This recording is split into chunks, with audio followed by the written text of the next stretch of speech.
वो लीडरशिप नहीं है, वो बेनामी की लीडरशिप है, वो गूंगी लीडरशिप है। आजम खान को जेल में डालने के बाद सजा हो गई, कितने सपा के लोग रोड पर निकल कर आकर धरना दिए। अतीक को पुलिस कस्टडी में गोली मार दी गई, कोई एहतजाज बुलंद नहीं किया जाता। ऐसे कितनी मिसालें मैं तुम्हारे सामने रख सकता हूं कि बीजेपी आरएसएस की हिंदुत्व की आइडियोलॉजी नहीं चाहती कि भारत में मुसलमान ताकतवर बने, ये कमजोर करना हमको चाहती है। मगर याद रखो, हम सिर्फ डरने वाले अल्लाह से हैं। मैं पूछना चाह रहा हूं सपा के चमचों से, भारत से एक्सपोर्ट हो रहा है बीफ उत्तर प्रदेश से, तो ना मोदी को तकलीफ ना बाबा को तकलीफ। जनरल डायर ने इतने लोगों को नहीं मारा था जलियांवाला बाग में, उससे ज्यादा मुरादाबाद की ईदगाह पर मुसलमानों का खून इस जमीन पर गिरा। 50,000 मुसलमान बेघर हो गए और तुम आकर असदुद्दीन ओवैसी को गाली देते। अरे वको गाली मुझे, मैं कोई फरिश्ता नहीं हूं। मगर याद रखो, तुम्हारी झूठ और तुम्हारी गाली, तुम्हारे इल्जामात मेरे हौसलों को पस्त नहीं कर सकेगी। मैं जब तक जिंदा रहूंगा जालिमों से मुकाबला करता था और करता रहूंगा इंशाअल्लाह ताला। मैं सलाम करता हूं उन बहादुर तालिब इल्म को और उन तुलबाओं को जिन्होंने कई हफ्तों से जंतर मंतर पर बैठकर ऐसा मंतर पढ़ा कि मोदी को रात के 12 बजे वीडियो बनाना पड़ा। तो मेरे अजीज दोस्तों और बुजुर्गों, ये होती है इत्तेहाद की ताकत। और मैं उम्मीद करता हूं कि भारत में हमारी 65% आबादी की उम्र 35 साल से कम उम्र लोगों पर मुश्तमिल है। भारत की 50% आबादी 25 साल से कम उम्र की है। हमारी भी कोशिश यही होगी कि इंशाअल्लाह ताला उत्तर प्रदेश के आने वाले विधानसभा में नौजवानों को मजलिस इत्तेहादुल मुस्लिमीन अपना उम्मीदवार बनाएगी, ताकि वो जाकर आपकी बेबाक तरीके से आपकी नुमाइंदगी करेंगे। और हमारी ये कोशिश होगी कि 2029 का जब चुनाव होगा तो कोई 80 साल का शख्स भारत का प्रधानमंत्री नहीं बनेगा, बल्कि कोई 45-40 साल का नौजवान इस मुल्क का वजीर आजम बनेगा। हमारी कोशिश यही रहेगी। मेरे अजीज दोस्तों और बुजुर्गों, मैं आपसे ये गुजारिश भी करने आया हूँ कि हमारे इस जलसे के बाद कई हमारे मुखालिफिन निकल कर आएंगे और आकर कहेंगे कि ओवैसी सिर्फ जज्बाती तकरीर करता है, तुमको अल्फाज के अपने समंदर में लेकर तुमको जज्बाती बना देगा, तुम उसकी बात का यकीन नहीं करना। मैं उनसे कहना चाह रहा हूँ, अगर मैं जज्बाती बात करता हूँ तो मेरा एक एक लफ्ज़ अल्हम्दुलिल्लाह सच्चाई पर मुबन्नी है। मेरा मकसद जज्बात में लाकर और हासिल करना नहीं है, मेरा मकसद हमेशा यही रहा। बल्कि मजलिस इत्तेहादुल मुस्लिमीन का टूट हमारा ये फैसला रहा कि भारत को अगर मजबूत करना है, भारत के संविधान को अगर और मजबूत करना है, तो भारत की सबसे बड़ी अक़लियत को एक सियासी ताकत बनना पड़ेगा। भारत का संविधान आपको इस बात की इजाज़त देता है कि आप अपनी लीडरशिप को बनाएं। अगर मैं मुरादाबाद की सरजमीन में खड़े होकर आपके दरमियान में कह रहा हूं कि अगर भारत के मुसलमान अपनी लीडरशिप बनाएंगे तो संविधान के खिलाफ नहीं होगा। भारत के संविधान का डायरेक्टिव प्रिंसिपल उठाकर देख लो, भारत के संविधान की तमहीद उठाकर देख लो, जिसको बाबा साहिब अम्बेडकर ने बनाया। लिखने वाला लिख कर चला गया, मगर लिखने वाले ने लिखा कि तुमको अपनी एक सियासी लीडरशिप को पैदा कर सकते हो, ये संविधान के खिलाफ नहीं है। अगर आप अपने हुकूक को हासिल करना चाहते हैं तो आपको अपनी सियासी लीडरशिप को बनाना पड़ेगा। कोई उठकर कहेगा अरे हमने सपा को भी वोट दिया था, हमने कांड से फुला को कामयाब कर दिया। अरे याद रखो, वो लीडरशिप नहीं है, वो बेनामी की लीडरशिप है, वो गूंगी लीडरशिप है। लीडरशिप वो होनी चाहिए जो जालिम की आंख में आंख डालकर आपके हक की लड़ाई लड़ सके, जो तुम्हारी नाइंसाफी को उसको खत्म करे और तुमको इंसाफ दिला सके। मेरे अजीज दोस्तों और बुजुर्गों, अपने वोट का सही इस्तेमाल करिए। अब चुनाव का मौसम आएगा तो कोई आकर कहेगा कि फलां को मुख्यमंत्री बनाना है, हम सत्ता में आ रहे हैं। मेरे भाई, कितने मर्तबा आपने वोट दिया और सत्ता में भैया आते ही नहीं है। 14 में वोट दिया, मोदी कामयाब हो गए। 17 में वोट दिया, नाकाम हुए। 19 में वोट दिया, नाकाम हो गए। फिर 22 आया तो फिर कहा अब आ गए, मुख्यमंत्री बन गए। आपने उनकी बात पर यकीन किया, मगर आप क्या देखते हैं कि हम सिर्फ वोट डालकर खामोश बैठ जाने वाले हमको बना दिया गया। मैं आपसे कह रहा हूं कि वोट डालने वाले मत बनिए, शहरी बनिए, सिटीजन विद राइट्स बनिए। आप अगर शहरी बनेंगे तो आपको आपके पूरे हुकूक मिलेंगे। अगर आप सिर्फ वोटर बनकर रह जाएंगे तो कोई इंसाफ नहीं होगा। हमारे नौजवानों का मुस्तकबिल अच्छा नहीं हो सकेगा। हमारे बच्चियों को तालीम का इंतजाम हम पैदा नहीं कर सकेंगे। हमारे इलाकों और गांव और बस्तियों में विकास का काम नहीं होगा। आपको शहरी बनना पड़ेगा, वोटर नहीं बल्कि सिटीजन विद राइट्स बनना पड़ेगा, ताकि हम वो तमाम हुकूक को हासिल कर सकें जो दूसरे समुदायों को हासिल है। आज अगर आप वोटर बनकर सिर्फ यही समझेंगे कि मुझे उनको वोट देना है, सत्ता में आ रहे हैं, मेरे भाई गलती मत करिए।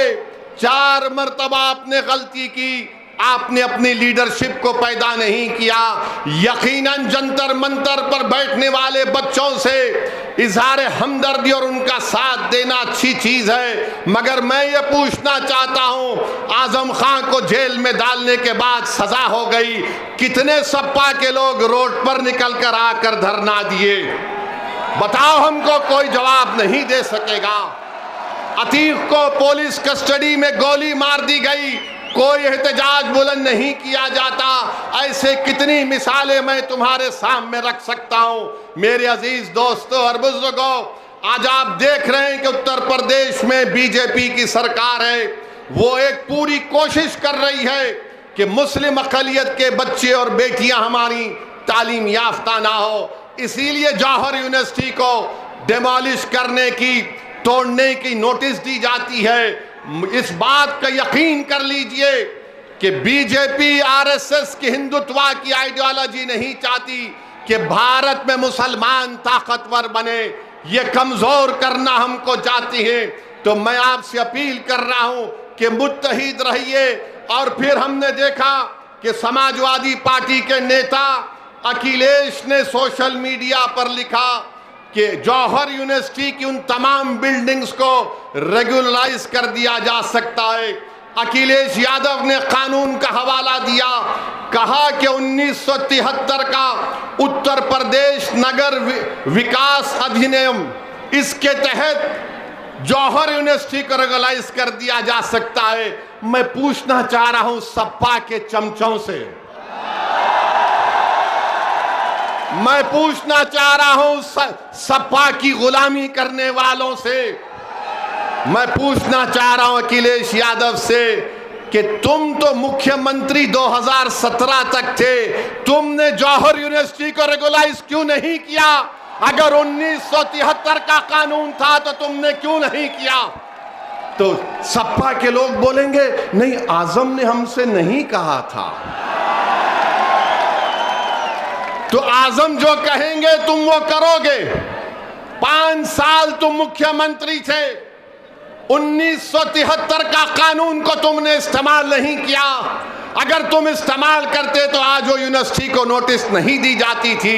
मेरे भाई, ये इनका दोगलापन है, ये इनकी मुनाफिकत है कि जब मुख्यमंत्री थे तो उस बिल्डिंग को बचा सकते थे, मगर आज क्योंकि चुनाव आ रहा है, आपके वोट हासिल करने के लिए इस तरह की झूठ को आपके सामने बयान किया जा रहा है। मेरे अजीज दोस्तों और बुजुर्गों, फिर आपको हम यहाँ पर मुझे शौकत साहब जिम्मेदारों से मिले, और बाज लोग शिकायत किए कि असद साहब ऐसा करते हैं। याद रखो ये मुरादाबाद की सरजमीन है। 13 अगस्त 1980 को क्या हुआ था? नौजवानों, मेरी इस बात को अपने जहन में याद रखो, अपने दिमागों में, दिलों में कलम बंद कर लो कि 13 अगस्त 1980 को मुरादाबाद की ईदगाह की ग्राउंड पर जब लोग खुशी खुशी ईद उल फितर की नमाज पढ़ने आए थे, 40,000 लोग नमाज पढ़ने आए थे, उन पर पीएसी की तरफ से गोलियां बरसा दी गईं। जलियांवाला बाग में इतने लोग अंग्रेजों ने नहीं मारे, जनरल डायर ने इतने लोगों को नहीं मारा था जलियांवाला बाग में, उससे ज्यादा मुरादाबाद की ईदगाह पर मुसलमानों का खून इस जमीन पर गिरा, उनको शहीद कर दिया गया। बताओ उस वक्त असदुद्दीन ओवैसी कहां था? बताओ असदुद्दीन ओवैसी पर उंगली उठाने वालों, मेरी उम्र 11 साल की थी जब 13 अगस्त 1980 को हुआ। बताओ तुम उसका क्या जवाब दोगे? जिन्होंने अपने खानदान परिवार को खो दिया, जिन्होंने अपनी माओ को खो दिया, आज आप हमको उंगली उठाकर हम पे इल्जाम लगाते हैं। अरे तुम खुला बोल दो कि तुम समाजवादी पार्टी और कांग्रेस की चमचागिरी करने की कसम खाए हो जिंदगी भर। तुम मुस्लिम नौजवानों को उनका मुस्तकबिल खराब करने की कसम खाए हो। बता दो तुम, बताओ तुमने क्या हासिल किया? अरे अखिलेश मुख्यमंत्री थे, मुजफ्फरनगर का कांड हुआ, 50,000 मुसलमान बेघर हो गए और तुम आकर असदुद्दीन ओवैसी पर गाली देते। अरे बको गाली मुझे, मैं कोई फरिश्ता नहीं हूं, मगर याद रखो तुम्हारी झूठ और तुम्हारी गाली, तुम्हारे इल्जामात मेरे हौसलों को पस्त नहीं कर सकेगी। मैं जब तक जिंदा रहूंगा जालिमों से मुकाबला करता था और करता रहूंगा इंशाअल्लाह ताला। तो मेरे अजीज दोस्तों और बुजुर्गों, इंशाअल्लाह फिक्र मत करिए, आप वैसा ही होगा। अब आप ठाकुर द्वारा विधानसभा असदुद्दीन ओवैसी को गाली देने वालों, जरा ये तो बता दो कि महकमे माल उत्तर प्रदेश की रेवेन्यू डिपार्टमेंट ने ठाकुर द्वारा तहसील में 36 मस्जिदें, मदरसे, मज़ारात और कब्रस्तान को बुलडोजर करने की एक लिस्ट बनाई है। यहां के विधायक कौन हैं? नवाब जान खान। ये क्या कर रहे हैं? क्या कर रहे हैं? 36 कब्रस्तान को, मस्जिद को, मज़ारात को मिसमार करने का प्रोग्राम है। नवाब जाखा साहब, कुछ तो मुंह खोलो, कुछ तो बोलो। अरे अगर लड़ नहीं सकते तो कम से कम जबान को तो जुम्बिश दो। उत्तर प्रदेश की ये जालिम सरकार मस्जिदों को निशाना बना रही है। हम उत्तर प्रदेश की सरकार से पूछना चाहते हैं, मुख्यमंत्री बाबा से, जरा ये तो बता दो कि अगर 100 साल से कोई मस्जिद, दरगाह, खानकाह, मज़ार है तो क्या वक्फ यूजर का कानून नहीं है? बताओ तुम किस बुनियाद पर नोटिस दे रहे हो? क्या भारत में एडवर्स पोजीशन का कानून खत्म हो गया? हम 100 साल से हमारे पास है, तुम अचानक उठकर कह रहे हो कि नहीं ये सरकार की जमीन है। अरे याद रखो, ये तुम्हारा जुल्म अब चलने वाला नहीं है। हम ना कभी तुम्हारे जुल्म से डरे, ना कभी डरने वाले हैं इंशाअल्लाह ताला। तुमने अतीक को गोलियां मार दी, तुमने मासूम बच्चों का इनकाउंटर कर दिया, तुमने 100 की तादाद में बुलडोजर लगाकर घर को तोड़ दिया, तुमने जिंदगियां बर्बाद की, मगर याद रखो हम सिर्फ डरने वाले अल्लाह से हैं। यकीनन वक्तिया तौर पर हमको तकलीफ जरूर हुई, यकीनन हमारे घर में आंसू बहाए गए, मगर हमने अपने आंसू को बहाया, मगर हमारे हौसलों को हमने पस्त होने नहीं दिया। क्योंकि जुल्म करने वालों, सुनो आरएसएस वालों, तुम्हारे पास इख्तिदार की ताकत है, तुम्हारे पास हर चीज है। हम गरीब और मजलूमों के पास अगर कोई ताकत है, ये दो हाथ है और अल्लाह है। ये दो हाथ है और अल्लाह है। हम हर बार अल्लाह के सामने अपनी बात को रख रहे हैं। इंशाअल्लाह ताला जब नमरूद और फिरौन का इख्तिदार नहीं रहा तो तुम्हारा इख्तिदार कहां रहेगा? जब यजीद पलीद हो गया तो तुम्हारा जुल्म कहां पर रहेगा? तुम जुल्म कर रहे हो, तुम संविधान के दायरे में रहकर हुकूमत नहीं करना चाहते हो।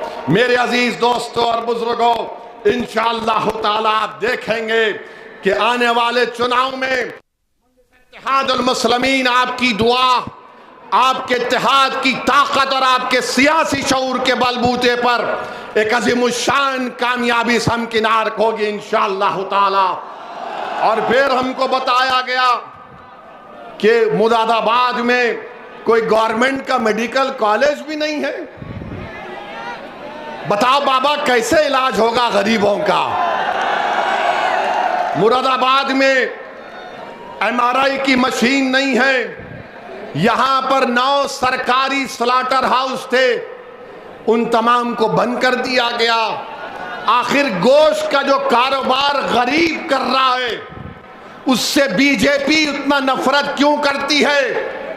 भारत से एक्सपोर्ट हो रहा है बीफ उत्तर प्रदेश से, तो ना मोदी को तकलीफ ना बाबा को तकलीफ, मगर एक छोटा गरीब आदमी अपना गोश्त का कारोबार करता है। तो गरीबों से दुश्मनी है, दौलतमंदों से हमदर्दी है मोदी और बाबा को।